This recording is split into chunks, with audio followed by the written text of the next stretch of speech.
Hi, I'm Matti. I'm talking about the antenna-related certifications. In the picture you can see typical radio antenna combination. You have radio unit, you have the output matching, transmission line, and then antenna matching and the antenna radiating signal out. So when we talk about the conductive testing, it's really that you are measuring from this level down that what is actually coming from the device. And when you are talking about the radiated testing, you are actually looking what is actually coming out from the device.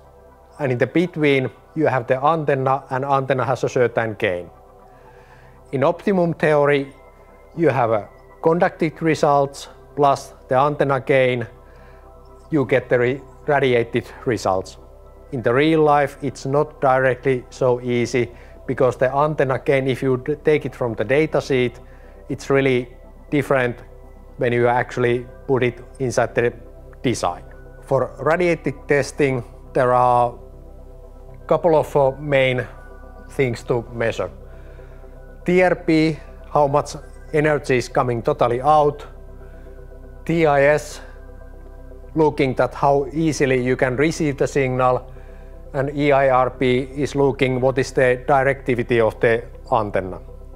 So here is a simplified picture that really TRP and TIS are measuring everything what comes out, summing them together, and you get the total number out.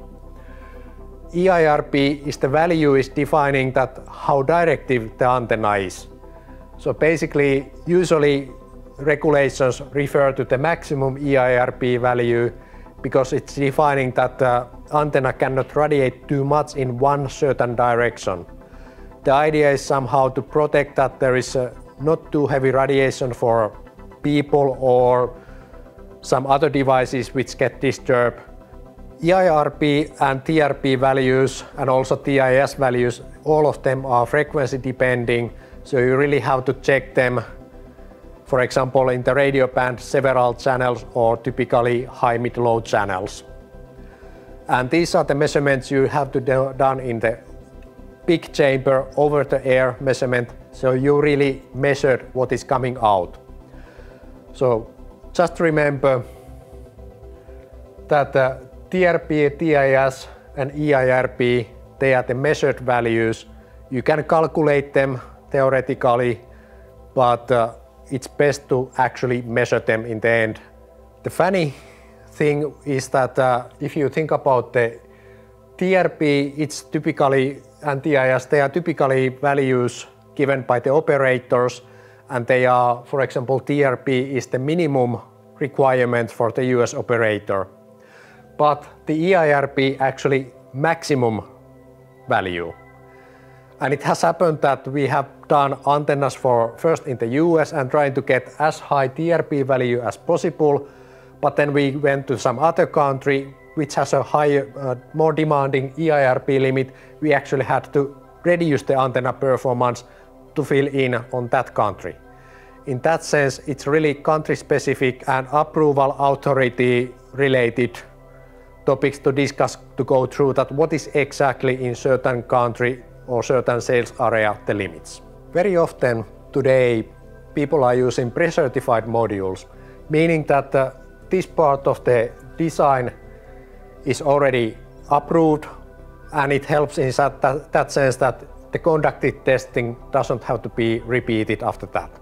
Typically the pre-certified modules are defining either the certain antenna they have been using on the testing, or antenna type and antenna gain, or in the best case actually they are just defining that what is the reference design test EIRP values which are used in this certification. When you are fulfilling this definition of the antenna, you can actually use the pre-certified modules with the custom antenna, catalog antenna, or in some cases antenna from the actual approval list. When you take the antenna from this approved list, you have to remember that the device mechanics usually affect to the antenna performance.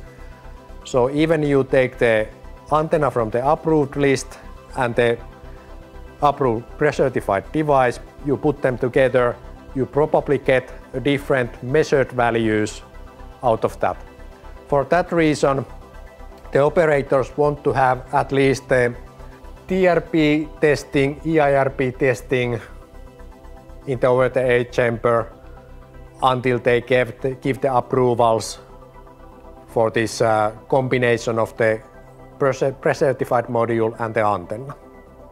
But this is something you need to have to discuss with the local sales area approval authorities.